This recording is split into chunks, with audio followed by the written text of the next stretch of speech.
नमस्कार दोस्तों, मैं राहुल तोमर स्वागत करता हूं आपके अपने चैनल में। आज आपको इस वीडियो में जानने के लिए मिलने वाला है कि एक एआर फॉलोअप क्या होता है, अकाउंट्स रिसीवेबल क्या होता है, क्या जॉब रोल होता है, क्या काम करना पड़ता है, मेडिकल बिलिंग में ये जो एआर का काम होता है, ये जो एआर का जॉब रोल होता है क्या होता है, कैसे बनते हैं, क्या क्या चीज़ें करनी पड़ती हैं और इसका कितना स्कोप है और कितनी ज़्यादा सैलरी हाइक मिलती है इसमें। क्या आपको मेडिकल बिलिंग में एआर फॉलोअप का जॉब रोल का अगर मौका मिल रहा है तो करना चाहिए या नहीं करना चाहिए। सारे डाउट्स ए टू जेड सारे डाउट्स क्लियर होंगे इस वीडियो में। तो मेक श्योर वीडियो को शुरू से लेकर एंड तक जरूर देखें ताकि आपको सारी इन्फॉर्मेशन इसके बारे में पता चल पाए। और अगर चैनल पर नए हैं तो सबसे पहले चैनल को सब्सक्राइब कर लें। आइए बिना देरी करे स्टार्ट करते हैं। आप यहाँ पर ये देख सकते हैं the work of N AR, जिसे हम अकाउंट्स रिसीवेबल भी कहते हैं, ये शॉर्ट फॉर्म है जिसे हम कहते हैं एआर फॉलोअप। और अगर वैसे कहें फुल फॉर्म के साथ तो अकाउंट्स रिसीवेबल फॉलोअप का जॉब रोल होता है। ये प्रोफेशनल्स होते हैं specially in the health care और medical billing industry is to ensure that the organisation receives payments of services provided. Here is a detailed point wise break down of their responsibilities. AR follow up का काम होता है कि वो जिस भी client के लिए काम कर रहे हैं तो उस क्लाइंट ने जितने भी पेशेंट्स का इलाज किया है या सर्विसेज प्रोवाइड की है तो उसकी पेमेंट उस क्लाइंट को इंश्योरेंस कंपनी से मिल जाए। ठीक है, अब मैं आपको इजी वर्ड्स में बताता हूँ। मेडिकल बिलिंग के बारे में अगर आप पहले इन्फॉर्मेशन ले लेंगे, ठीक है, तो ज़्यादा बेटर रहेगा। तो इस वीडियो को पूरा देख लें, उसके बाद वो वीडियो ज़रूर देखेगा। आई बटन में मैं लिंक कर दूंगा और डिस्क्रिप्शन में भी दे दूंगा, जिसमें मैंने बताया कि व्हाट इज़ मेडिकल बिलिंग, कि मेडिकल बिलिंग आखिर होता क्या है। लेकिन शॉर्ट फॉर्म में आपको यहाँ पे बता देता हूँ ताकि आपको ये वीडियो समझने में आसानी हो।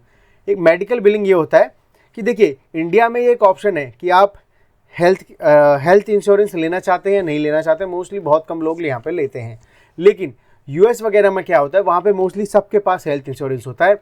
जो कैपेबल होते हैं वो बड़े लेवल के प्राइवेट इंश्योरेंसेज वगैरह लेते हैं। जिनके पास पैसा नहीं होता है, गरीब होते, तो गवर्नमेंट उनको अपनी तरफ से अलग अलग तरीके के जो इंश्योरेंस होते हैं, हेल्थ इंश्योरेंस, वो प्रोवाइड करती है। तो वो कभी भी बुखार होता है, कब कोई छोटा सा बुखार होता है या बड़ी बीमारी, कोई बड़ी सर्जरी होती है, तो उसके लिए कभी भी डॉक्टर्स को पेमेंट नहीं देते हैं। वो अपने इंश्योरेंस कार्ड के थ्रू वहाँ पे इलाज करवाते हैं। फिर वो डॉक्टर का काम हो जाता है कि कस्टमर की जो इंश्योरेंस कंपनी है उससे वो अपनी फ़ीस निकलवाए। ठीक है, तो वहाँ पर क्या होता है कि जब बहुत से क्लेम जो होते हैं डिनाई हो जाते हैं इंश्योरेंस कंपनी की तरफ से कुछ गलतियों की वजह से, कि क्लेम सबमिट करते हुए कुछ उसमें गलतियां कर दी, तो इंश्योरेंस कंपनी उस क्लेम को डिनाई कर देती है और डॉक्टर का या हॉस्पिटल का पैसा अटक जाता है। इजी लैंग्वेज में समझिए, कस्टमर, एक पेशेंट आया, मान लीजिए आप आए, आपने डॉक्टर से इलाज कराया, आपको पैसे नहीं देने, पहले आपने कार्ड दिखाया इलाज से पहले, डॉक्टर ने पूरा वेरीफाई किया कि हाँ इस कार्ड में ये वाली सर्विसेज, ये वाली डिसीजेज़ या ये सर्जरी वगैरह इंक्लूड है, तो उसने वो कर दी। उन सब के स्टैंडर्ड चार्जेस होते हैं। फिर उनकी तरफ से जो डिपार्टमेंट क्लेम सबमिट करने का काम करता है, उस डिपार्टमेंट ने प्रॉपर इन्फॉर्मेशन डेटा कलेक्ट करके क्लेम सबमिट किया इंश्योरेंस कंपनी में कि हाँ भाई, आपका जो कस्टमर है, जो हमारा पेशेंट था, उसने ये हमसे कराया है, अब आप उसकी हेल्थ इंश्योरेंस कंपनी है, हमें पैसा दीजिए। तो वो फिर वहाँ से पैसा देते हैं। लेकिन जब आपने इंश्योरेंस जो क्लेम सबमिट किया उसमें कोई भी गलती होगी, कोई कोडिंग में गलती होगी या कुछ गलत लिख दिया, गलत चार्जेस लगा दिए, तो वो रिजेक्ट हो जाता है, वहाँ से डिनाई हो जाता है। तो फिर वहाँ पे काम आता है, यहाँ पे रोल आता है एआर फॉलोअप का। फॉलोअप, अकाउंट रिसीवेबल फॉलोअप, आपके अकाउंट में पैसा लेने के लिए आपको फॉलोअप करना है इंश्योरेंस कंपनी से। इसका मतलब समझिए, अकाउंट्स रिसीवेबल, अकाउंट्स में पैसा लेने के लिए इंश्योरेंस कंपनी से फॉलोअप करना है आपको कि हाँ भाई ये इसमें, अभी भी मैं नॉर्मल बता दे रहा हूँ ताकि आगे जाके और ज़्यादा समझ में आए। आपके पास डिनाइल आया एक कि ये क्लेम है, डिनाई हो गया है। अब आपके पास जब एक्सपीरियंस होगा तो आप थोड़ा समझ लेंगे कि हाँ इसमें ये चीज़ें गलत है, तो इसकी वजह से गलत हो सकता है, मैं दोबारा से ये चीज़ मॉडिफाई करके सबमिट कर देता हूँ, तो वो कर लेंगे। लेकिन जब नए नए होते तो उन केसेस में क्या होता है कि आपको कस्टमर सपोर्ट को कॉल करनी पड़ती है। आप कहेंगे यार हमें किस कस्टमर सपोर्ट को कॉल करनी है, तो आपको जो इंश्योरेंस कंपनी होती है, कस्टमर का कार्ड, जो इंश्योरेंस कंपनी है, वो जिस भी कंपनी ने वो कार्ड बनाया है जो इंश्योरेंस कंपनी है, हेल्थ इंश्योरेंस कंपनी है, उसको आप कांटेक्ट करेंगे कि मैं ये बात कर रहा हूँ, इंग्लिश में ही होती है टोटल बात, कि मैं ये बात कर रहा हूँ, मेरा नाम ये है, मैं इस कंपनी से बात कर रहा हूँ, ये क्लेम नंबर ये है, ये and may I know the denial reason. तो आपको पूछना पड़ता है कि ये क्लेम नंबर है, आप चेक कीजिए अपने सिस्टम में, और ये डिनाई क्यों हुआ है वो रीज़न बताइए हमें। अगर आपका एक्सपीरियंस होगा तो आपको बिना कॉल करे आप देख लेंगे कि हाँ भाई ये गलती है, इसको सही करके दोबारा सबमिट करता हूँ, तो वो पेड हो जाता है फिर, ठीक है। अगर नहीं पता तो डायरेक्टली कॉल कर लीजिए, सबसे आसान ऑप्शन होता है, कॉल कर लीजिए इंश्योरेंस कंपनी के कस्टमर सपोर्ट को और उनसे डायरेक्ट पूछ लीजिए आखिर किस वजह से आपने इसे डिनाई किया, तो वो बता देंगे इसमें ये कोडिंग गलत थी या ये अमाउंट गलत चार्ज किया गया था, जो भी गलती होगी वो बता देंगे, वो आप नोट डाउन कर लीजिए। और स्टार्टिंग में आप अपने सीनियर से कंसल्ट कर सकते हैं, सीनियर से हेल्प ले सकते हैं कि ये डिनाइल रीज़न बताया और इसमें मुझे कैसे काम करना पड़ेगा, इसे सॉल्व करने के लिए आपका एक्सपीरियंस होगा तो आप उसके अकॉर्डिंगली चेंज करके सबमिट कर देंगे और आपका काम हो जाएगा। अब आपको समझ में आया, आपका मेन मकसद ये है कि आप डॉक्टर्स या हॉस्पिटल्स के लिए काम कर रहे होंगे, अपने क्लाइंट्स के लिए काम कर रहे होंगे। आपके क्लाइंट्स होंगे कोई क्लिनिक, कोई बड़ा हॉस्पिटल, कोई डॉक्टर, कोई भी हो सकते हैं, ठीक है। हेल्थ केयर की सर्विसेज जितने प्रोवाइड करते हैं कोई भी हो सकते हैं। अब वो अपने पेशेंट को सर्विसेज दे रहे हैं, अब कोई भी पेशेंट पैसे नहीं देता है तो अब उनके पास मान लीजिए कोई बड़ा हॉस्पिटल, बहुत सारे पेशेंट आ रहे हैं, सबका एक एक करके क्लेम सबमिट नहीं करते वो सीधे किसी को हायर कर लेते हैं। जैसे आपने देखा होगा बीपीओ होता है, तो बीपीओ में क्या होता है कि कंपनी अपना कस्टमर सपोर्ट आउटसोर्स कर देती है, सेल्स सपोर्ट या सेल्स प्रोसेस आउटसोर्स कर देती है, ये सारी चीज़ें करती है कि तुम मुझे करके दो। तो इसी तरीके से इसमें भी होता है कि बड़े बड़े हॉस्पिटल हैं या कोई डॉक्टर्स हैं, वो क्लाइंट्स बनते हैं, जैसे R1 RCM है नोएडा सेक्टर 135 में, ऑप्टम है, और भी बहुत सारी कंपनियां हैं, पैसिफिक कंपनी है, बहुत सारी कंपनियां जो हेल्थ केयर सपोर्ट प्रोवाइड करती है, हेल्थ केयर प्रोसेस में काम करती है आजकल। और आजकल बहुत सारी कंपनियां नई नई भी आ रही हैं, विप्रो में भी नया प्रोसेस निकला है, जैनपैक भी अब इस प्रोसेस में काम करने लगी है, हेल्थ केयर प्रोसेस में। तो इसमें यहाँ पे ये होता है कि AR फॉलोअप मैंने आपको बता दिया कि किस तरीके से आपकी यहाँ पे जॉब वगैरह लगती है। और ये जो क्लाइंट्स आपके होते हैं, ये डॉक्टर्स होते हैं, हॉस्पिटल होते हैं, इनके लिए आप काम करते हैं, आप इनके बिहाफ पर क्लेम भी सबमिट करते हैं।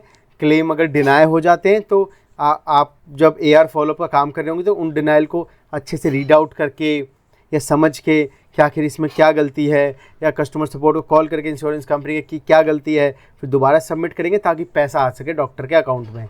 और उसका आपको एक फ़िक्स अमाउंट दिया जाता है, या डॉक्टर्स या क्लाइंट्स की तरफ से एक परसेंटेज फिक्स होता है, ठीक है, कि आपने हमारे इतने डिनाइल सेटल करवाए तो इतना परसेंटेज आपका। इस तरीके से काम करती है कंपनी। अब बात करते हैं आगे। अब आपको ईजी वर्ड्स में तो आई होप समझ में आ गया होगा। अब अभी भी नहीं समझ में आया तो कमेंट बॉक्स में कमेंट जरूर कीजिएगा, और भी अच्छे से समझा दिया जाएगा। रिव्यूइंग आउटस्टैंडिंग क्लेम्स, जितने भी अनपेड और अंडरपेड इंश्योरेंस क्लेम्स होते हैं वो आपको रिव्यू करने पड़ते हैं, जो कि अभी तक पे नहीं हुए या डिनाई हो गए, ठीक है। Identify claims that have not been responded to within the expected time frame. जैसे कि मान लीजिए हफ्ते भर में, 15 दिन में या 30 दिन में आपको उसका पैसा आ जाना चाहिए था, तो आपको वो भी चेक करना पड़ेगा कि कितने क्लेम्स हैं जिनका पैसा अभी तक आपके पास नहीं आया है, वो आप चेक करेंगे। Categorise claims based on payer, insurance company, denial reason, ageing bucket. तो आप जब आपको ना अलग से सेग्रीगेट छांट के रखने क्लेम्स, अलग अलग इंश्योरेंस कंपनीज़ के और अलग अलग डिनाइल रीज़न के, अलग अलग एजिंग बकेट के, कि मतलब किस क्लेम को 30 दिन से या 60 दिन से या 90 दिन से ज़्यादा हो चुके हैं, और कौन सा क्लेम किस किस कंपनी का है, कौन से क्लेम्स के सेम रीजंस हैं, डिनाइल रीजंस जो हैं। इस तरीके से आपको काम करने में आसानी होती है। Following up with insurance company, ये जो मैंने बताया, कॉल और communication with insurance companies to check claim status, understand the reason for delay, denial और partial payment, take corrective action based on payer feedback. जैसे कि आप यहाँ पे देख सकते हैं कि आपको इंश्योरेंस कंपनी से कम्युनिकेट करना पड़ेगा, कस्टमर सपोर्ट को कॉल करना पड़ेगा, क्लेम का स्टेटस जानना होगा। बहुत से क्लेम्स होते हैं जो पूरे डिनाई हो जाते हैं, बहुत से क्लेम्स होते हैं, मान लीजिए आपने 15,000 का क्लेम किया था, उसमें से उन्होंने 12,000 पे कर दिया, 3,000 पे नहीं किया, तो पार्शियल पेमेंट भी आपको उनसे रीज़न पता करना पड़ेगा कि आपने ये क्यों किया, और फिर उसके बेसिस पे आपको एक्शन लेना है और समझना है अपने सीनियर्स के थ्रू। और जब एक्सपीरियंस हो जाएगा तो खुद कि आखिर आपको इसमें क्या करना है, फिर दोबारा से क्लेम आपको सबमिट कर देना है। तीसरा होता है denial management, analyse the denial codes given by the payer, work with billing team to resubmit और appeal denial claims, insurance correct documentation and medical coding is use. तो यहाँ पर यह है कि आपको थोड़ी सी मेडिकल कोडिंग इन सब चीज़ों की भी नॉलेज होनी चाहिए। वो इसलिए होनी चाहिए क्योंकि जो क्लेम सबमिट किए जाते हैं वो ये लिख के नहीं किए जाते हैं कि इसका हमने पथरी का इलाज किया, इसका इतना चार्ज हुआ, आप हमें दीजिए।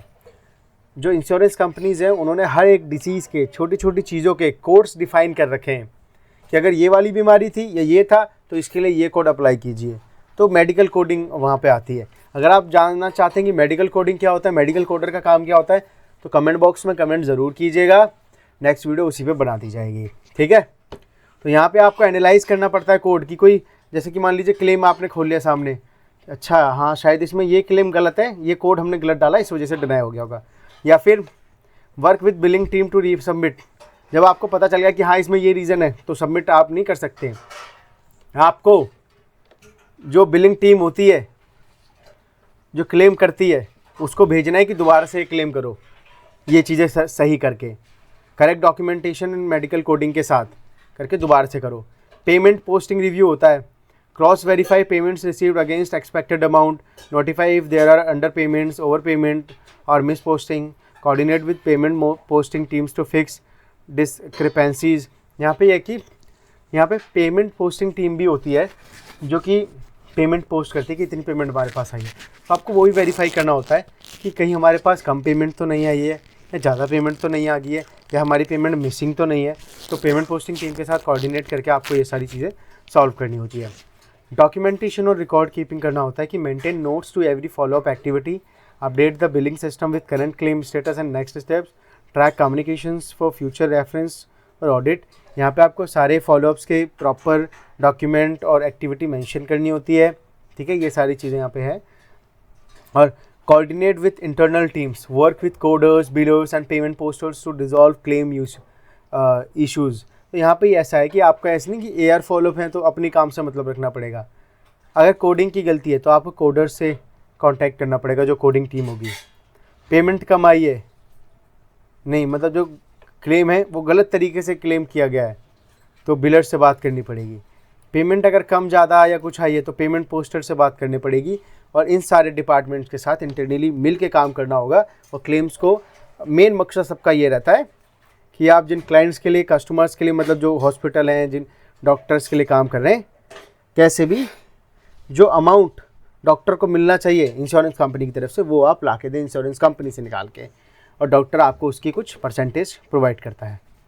यहाँ पे है सातवां, meeting performance matrix, achieve daily और weekly productive targets, number of claims followed up, maintain accuracy and turn around time, minimise days sales outstanding and maximise collection. यहाँ पे यह है कि आपको ना शुरू में तो कम टारगेट दिया जाता है, बाद में थोड़े टारगेट्स भी आपको दिए जाने लग जाते हैं कि आपको कम से कम एक दिन में 50 क्लेम या 40 क्लेम तो करने ही करने या 60 क्लेम करने, इस तरीके से आपको टारगेट दिया जाने लग जाता है। और आपको टाइम के साथ, एक्यूरेसी के साथ सारे क्लेम्स करने होते हैं। ये सारी चीज़ें आपको बताई गई हैं। तो आई होप आपको AR फॉलोअप के काम के बारे में A to Z चीज़ें पता चल गई होंगी। वीडियो थोड़ी सी भी यूज़फुल और नॉलेजेबल लगी तो वीडियो को लाइक करें, चैनल को सब्सक्राइब करें और वीडियो को दबा के अपने दोस्तों के साथ शेयर करें ताकि उनको भी इस नॉलेज के बारे में पता चल पाए। ठीक है, आई होप आपको वीडियो पसंद आई होगी। तो वीडियो को लाइक करना और चैनल को सब्सक्राइब करना बिल्कुल ना भूलें। मिलते हैं किसी नई वीडियो में, तब तक के लिए जय हिंद दोस्तों।